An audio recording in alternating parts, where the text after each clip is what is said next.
de sfeer is goed. Dus we gaan wel met vertrouwen de competitie in.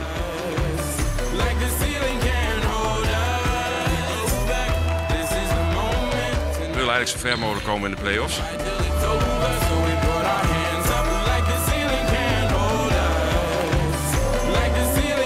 Ja, we willen teams gewoon zo snel mogelijk aan de kant zetten en degelijk blijven spelen voor 40 minuten. En dat is iets waar we nog naartoe moeten werken.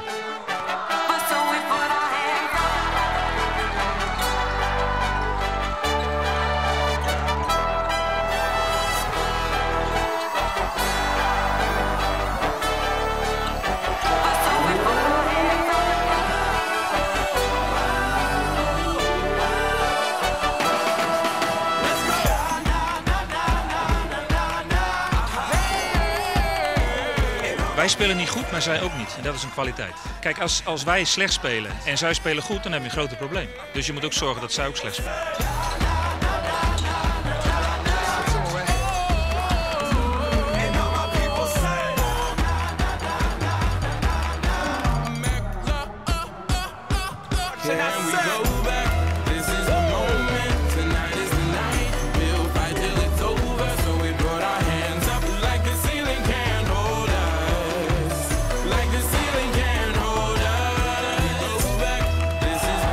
Hij krijgt de bal. Het is alles of niets. En hij valt.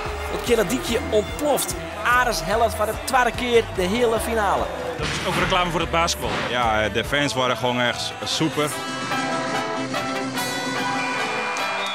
Is er nu zoiets van, nou gaan we de finale halen ook? Nee, we gaan de tweede wedstrijd proberen te winnen.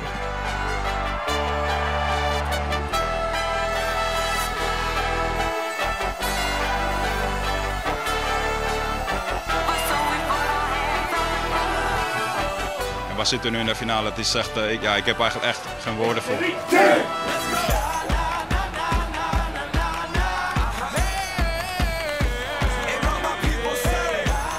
De bal gaat naar Boeten en de score. De treienpunter van Leiden. De ongelofelijke treienpunter. En dus de vastsprong. God damn it! Start stepping up!